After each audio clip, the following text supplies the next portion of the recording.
안녕하십니까, 알림이 황희두입니다. 윤석열 대통령과 김건희 씨의 만행이 하루에도 몇 번씩 터지는지 모르겠습니다. 최근 대통령실에선 돌봄, 요양, 교육, 고용, 건강, 복지를 민간 주도로 고도화하겠다는 입장을 전했는데요. 그냥 민영화하겠다는 얘기 아닙니까? 저런 황당한 소리를 세세하게 들여다보고 조목조목 감시하기는커녕 흰남노 대응 호평, 윤석열 지지율이 상승 기류를 탔다, 이런 보도가 나오고 있는데요. 흰남노 때 윤석열 대통령이 뭘 했다고 신속한 대응이라고 평가하는 겁니까? 이러니 많은 시민들도 기자를 향해 부끄럽지 않냐? 도대체 뭘 했다고 호평이냐? 날밤 샜다고 엄플한 게 다 아니냐? 이런 비판의 목소리가 나오고 있고요. 심지어 대통령실에선 새 영빈관을 짓는데 무려 878억 원의 예산이 편성됐다는 소식이 전해지고, 논란이 불거지자 대통령실 이전 비용은 집무실과 비서실 이사 비용이고 영빈관 신축 예산을 이전 비용이라고는 할 수 없다, 이런 해명을 내놨네요. 저런 말장난이 먹힐 수가 없죠. 서민 복지에 들어가는 세금 다 쳐내고 여기에 돈을 다 쓰는구나. 국고손실죄를 물어야 되는 거 아니냐. 하루라도 빨리 끌어내려야겠다 라며 대한민국이 나락으로 가고 있다는 지적이 계속 나오고 있습니다. 특히 이와 관련해서 김건희 씨의 발언이 재주목되고 있는데요. 과거 녹취록 공개됐을 당시 영빈관 옮길 거라는 얘기를 한 바가 있었죠.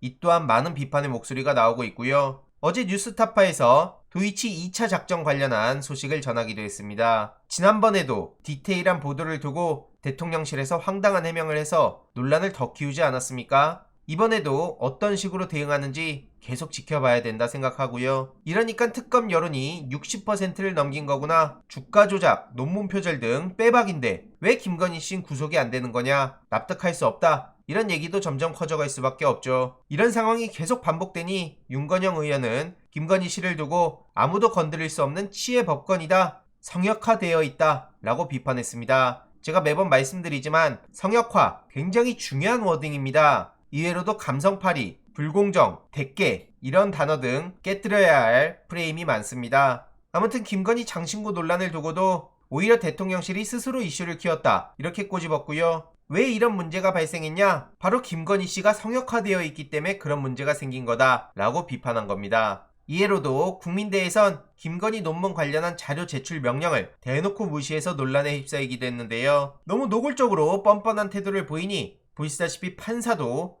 헛웃음을 쳤다는 얘기까지 전해졌죠. 진짜 김건희는 성역입니까? 이런 와중에 정신 못 차린 진중권 씨는 친윤 스피커 역할 열심히 하고 있네요. 김건희 특검 추진은 이재명 물타기라고요? 그러면서 김건희 특검이 무리수라고 오히려 본인이 열심히 실드치고 있는데, 저런 인간의 발언이 뭐가 가치가 있다고 보도를 하는지 모르겠습니다. 언론과 포털이 계속 주목하는 한 무관심이 답이라고 생각하지 않고요. 최근 누가 봐도 이재명 대표를 벼랑 끝으로 몰아가려는 여러 움직임을 두고 박홍근 원내대표가 너무한다고 했더니 또 전효옥 씨가 나와서 비난을 퍼붓고 있네요. 그러면서 이준석 씨를 향해선 북한의 김정은을 닮아가고 있다, 이런 식으로 비난을 퍼붓고 있는데요. 전효옥, 진중권 참 많이 닮았구나. 친윤 스피커 노릇 열심히 하는구나, 이런 비판도 나오는 데다 도대체 저런 사람들의 말을 왜 기사화하는지 모르겠다는 얘기도 쏟아지고 있는데, 언론 입장에서도 여러 의미에서 니즈가 맞아떨어지니까 계속 보도를 하는 거라 생각합니다. 언론 또한 책임이 엄청나게 큰데요. 심지어 한동훈 장관은 이재명 대표를 작심 비판했다고 보도하고 있는데, 한동훈이 하면 작심 비판이고 민주당이 하면 꼬투리 잡는 거고 선 넘는 겁니까? 당연히 한동훈 장관에 대한 비판 여론도 어마어마합니다. 누구에게나 공정해야 된다면 윤석열 부인 김건희 씨한테도 공정해야 되는 거 아니냐, 이런 얘기가 나올 수밖에 없는 거죠. 그리고 한동훈 딸 얘기도 어느 순간 조용히 사라졌는데 그래놓고 공정이요? 장난을 치더라도 적당히 치길 바랍니다. 이런 와중에 언론에선 최근 신당역 영무원 스토킹 살인을 두고 한동훈이 신당역에 홀로 방문했다, 이런 식으로 띄워주고 있습니까? 지금 장난칩니까? 수행원 없이 홀로 현장을 찾은 것으로 전해졌다. 의도가 명백하잖아요. 최근 20대 여성 영무원이 2호선 신당역 화장실에서 살해를 당한 일이 있었습니다. 문제는 피해자를 협박하고 스토킹한 혐의로 기소돼서 재판받아오다 1심 선고를 하루 앞두고 범행을 저질렀다는 건데요. 경찰은 구속영장을 신청했지만 법원이 증거인멸이나 도주 우려가 없다며 기각을 했다고 합니다. 이러니 판사도 공범이란 지적도 나오고 있고요. 구속 안 시킨 판사 상대로 손해배상 청구해야 되는 거 아니냐, 범죄자도 문제지만 진짜 능력 없는 판사들도 너무 많다, 이런 분노 여론이 들끓고 있습니다. 이런 심각한 사안에 한동훈 장관 언플을 어떻게 봐야 될까요? 추가적인 소식 계속 전해드리도록 하겠습니다. 이번 내용도 유익했다면 구독, 좋아요, 알림 설정